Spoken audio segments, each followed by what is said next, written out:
Ok, pessoal, na aula passada a gente terminou a nossa análise do capítulo 2, que é o capítulo que fala ali da primeira visão com certa implicação escatológica no livro de Daniel, que é o sonho de Nabucodonosor. Nessa aula, então, nós vamos partir para o capítulo 3, que narra também uma das histórias muito populares do livro de Daniel, ainda nessa parte mais histórica do livro, que vai dos capítulos 1 a 6. Então, os capítulos 2 e 3 são, de certa forma, paralelos por conta da presença de imagens, onde no capítulo 2, Nabucodonosor, ele sonha com uma imagem, e então no capítulo 3, ele ergue uma imagem sua. Então, essas duas imagens formam aqui esse paralelo temático. Capítulo 3, então, é aquele capítulo, aquele texto que fala sobre o conhecido evento da fornalha e de Sadraque, Mesaque e Abednego, quando eles são lançados na fornalha. Agora a questão é, qual é o ensino? O que o autor aqui do livro de Daniel está querendo transmitir com essa história à luz da temática do livro como um todo, do livro de Daniel? E bem, assim como é comum nos escritos judaicos, esse capítulo, essa história aqui, ela também pode ser organizada de forma quiástica, ou seja, o escritor, ele raciocinou aqui seguindo a forma quiástica típica da literatura judaica. E através aqui da percepção desse avanço narrativo, nós conseguimos perceber então aqui quais são as ênfases que estão querendo ser dadas. O texto ele vai começar com o decreto de Nabucodonosor para adorar a imagem, ok? Aqui dos versículos 1 a 7. E o texto encerra com um decreto de Nabucodonosor para adorar a Deus. Então, aqui você tem esse paralelo, onde começa ali com um decreto que envolve os judeus para adorar uma imagem, e o texto termina com um decreto de Nabucodonosor para adorar a Deus. Ou seja, esse texto ele faz parte desse progresso narrativo em torno de Nabucodonosor. Então, desde o capítulo 2, culminando no capítulo 4, você vai conseguir perceber uma certa progressão narrativa, onde Nabucodonosor ele decai moralmente, ele se eleva pessoalmente, mas ele decai moralmente para depois, então, Deus honrá-lo.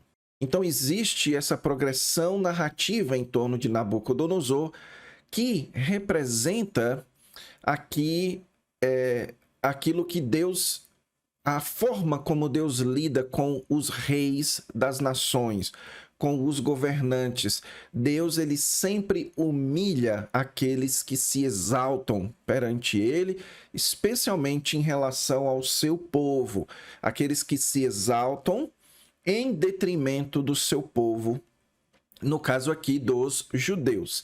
E então, nós temos aqui, o texto prossegue falando a respeito da acusação aos judeus. Lembre-se que esse texto aqui, assim como toda a carta de Daniel, o livro de Daniel, é muito relacionado à situação em que o povo se encontrava, situação de domínio de outros povos sobre eles. Então, eu lembro que eu comentei com vocês lá na parte de introdução que uma das temáticas abordadas no livro de Daniel e que era um problema que os judeus só deixaram de sofrer esse problema quando eles passaram a ser dominados pelo Império Romano. Qual era o problema? O problema é dos governantes fazerem ingerências contra a religião, contra os compromissos e contra as tradições dos judeus, certo? Então, esse foi o caso. Os judeus, então, eles são acusados, e depois de acusados, ocorre essa ingerência, o avanço, então, sobre eles, ou seja, eles são levados na presença do rei e então eles são acusados diante do rei e são então obrigados, sob pena de morte, a adorar a imagem, ok? E o que nós então vemos como sendo o clímax, o centro da narrativa, é a decisão de Sadraque, Mesaque e Abednego de se manterem fiéis a Deus, de dizerem para Nabucodonosor que eles se recusam de qualquer forma a se comprometer com Nabucodonosor e a adorar os seus deuses. Então esse aqui é o centro temático da narrativa, é o ponto para onde o autor está querendo nos levar, para ensinar então para os seus leitores originais e também para nós hoje que o que Deus espera do seu povo é a fidelidade, mesmo quando ocorre a máxima ingerência sobre a nossa vida religiosa, a punição de morte. Deus espera de nós a fidelidade. O texto, então, agora aqui, ele fala dos judeus sendo punidos, então o avanço e agora eles são de fato punidos, mas o que antes era uma acusação, agora se torna uma vindicação. Enquanto você tinha os astrólogos, nós vamos perceber isso, acusando os judeus, agora você tem um próprio anjo vindicando os judeus, ok? E aqui, então, o texto encerra com o decreto de Nabucodonosor para adorar a Deus. Então, qual é a lição, qual é a ideia central aqui dessa porção do capítulo 3? A ideia central que o autor está tentando nos transmitir é que a fidelidade do povo de Deus no meio da provação é honrada pelo Senhor. Deus honra o seu povo quando o seu povo é fiel no meio da máxima provação possível, que é a pena de morte, ok? E o texto, então, ele prossegue, ele trabalha a fidelidade de Sadraque, Mesaque e Abednego. Na primeira parte do texto, até o versículo 12, nós temos ali a fidelidade de Sadraque, Mesaque e Abednego desafiada. Falando a respeito ou ilustrando aqui quando a nossa fidelidade a Deus pode passar por momentos de desafios. Haverá momentos em que a nossa fidelidade ao Senhor ela será desafiada. Depois, versículos 13 a 23, a fidelidade de Sadraque, Mesaque e Abednego exibida. O momento em que eles exibem a sua fidelidade. E depois, versículos 24 a 30, a fidelidade de Sadraque, Mesaque e Abednego recompensada, não apenas pelo livramento da morte, como também pelo decreto de adoração a Deus por parte de Nabucodonosor.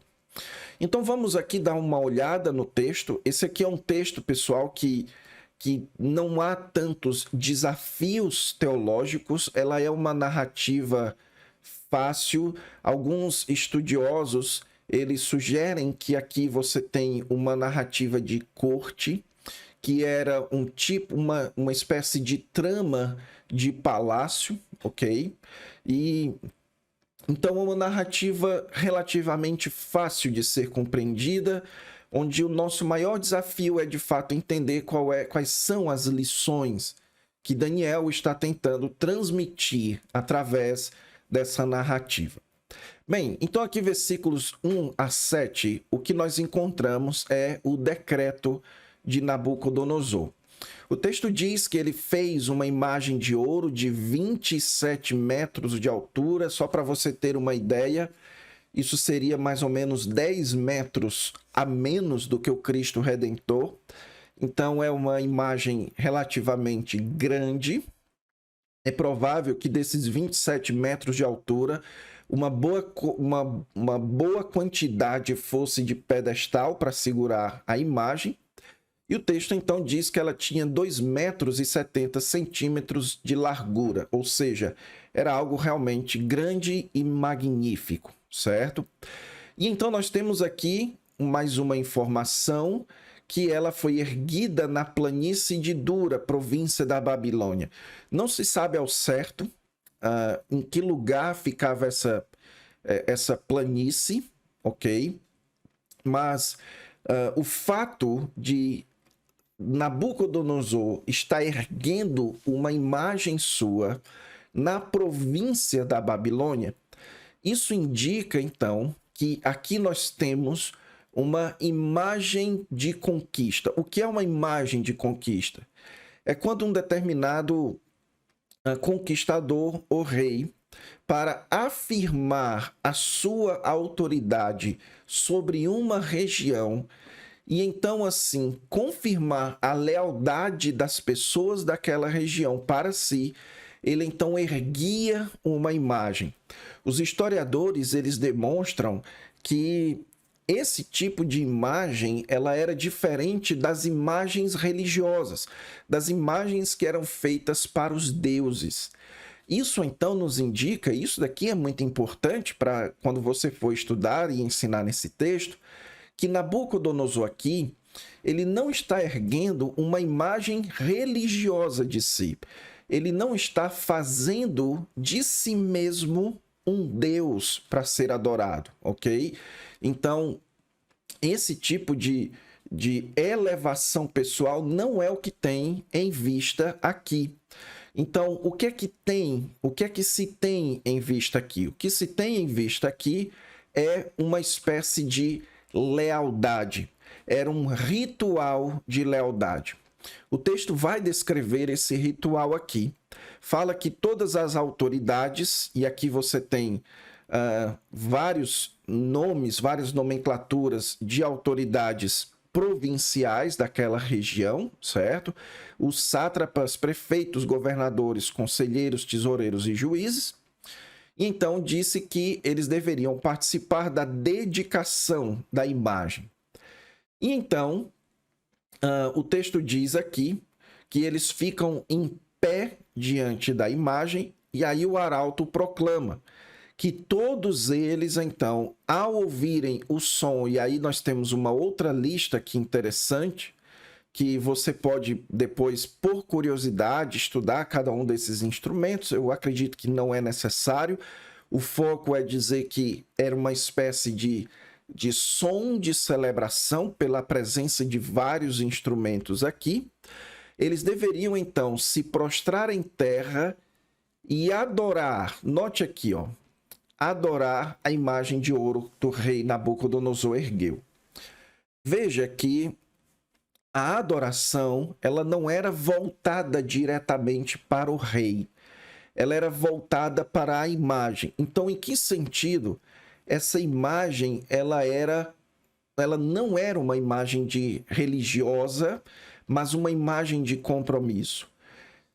Então, dados históricos demonstram, certo? Especialmente ali nas regiões da Síria e da Pérsia, onde você tem muita influência sobre a cultura da Babilônia, dessas duas regiões, que os atos de compromisso, os atos de lealdade, de fidelidade, eles eram atos que eram celebrados em formato religioso.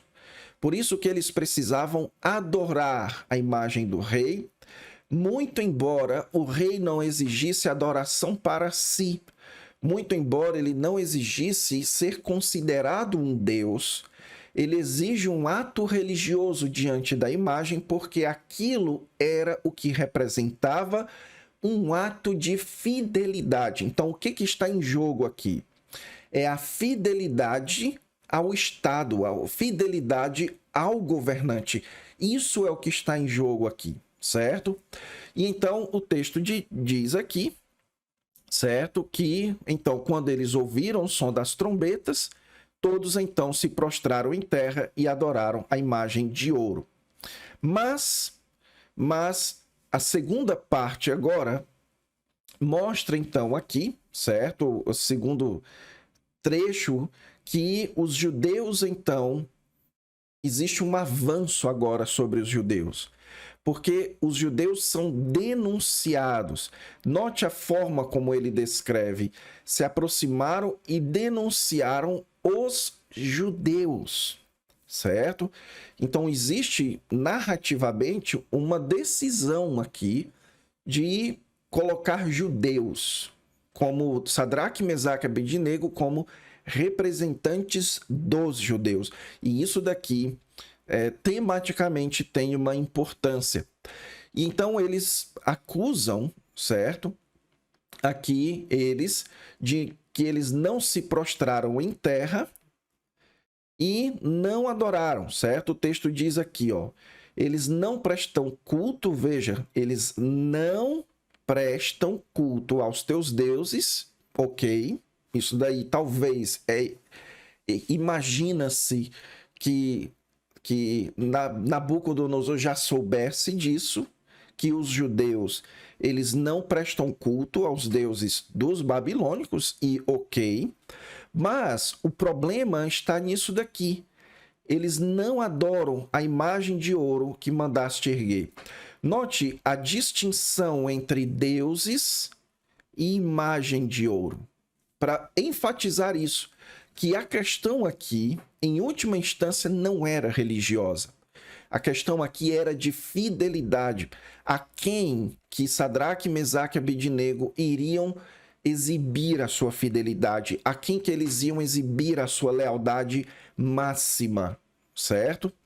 E então o rei ficou muito furioso, certo? E questiona a Sadraque, Mesaque e Abednego e diz então para eles, olha, se não a adorarem, veja que embora ele fale aqui do culto aos deuses, mas depois o seu problema era da adoração, era do ato de lealdade.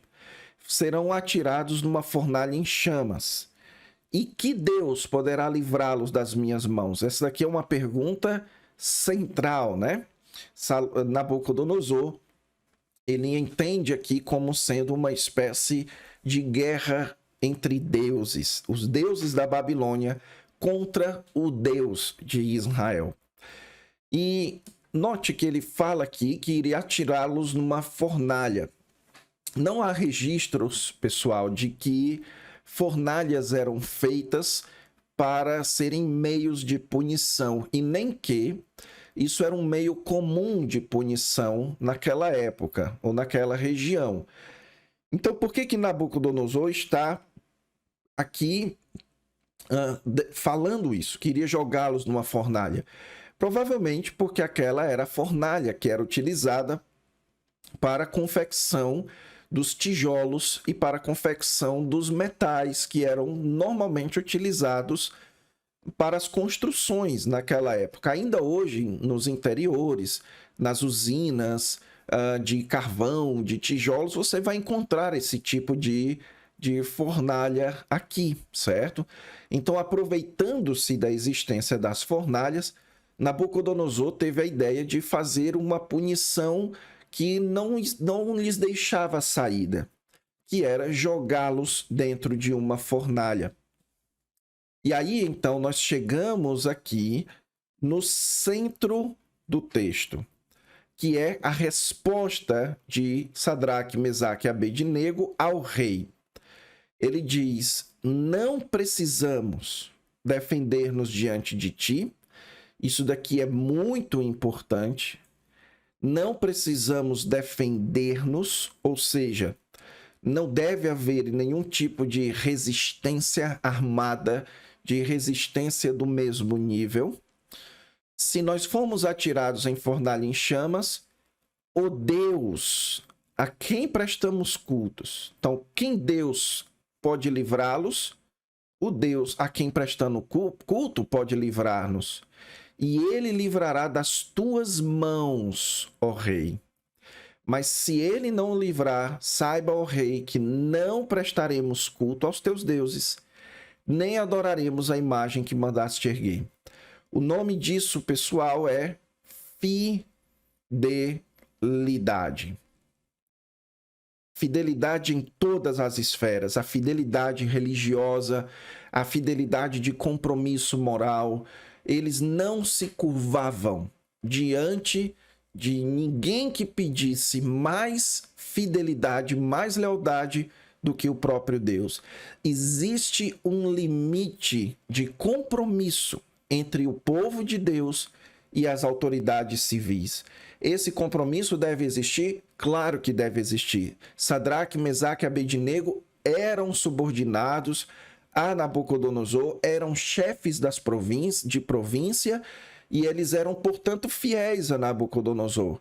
Mas existe um limite para a fidelidade, e esse limite é: a partir do momento que esse governante exige um compromisso que só pode ser oferecido a Deus, então é hora de não se comprometer com ele, certo?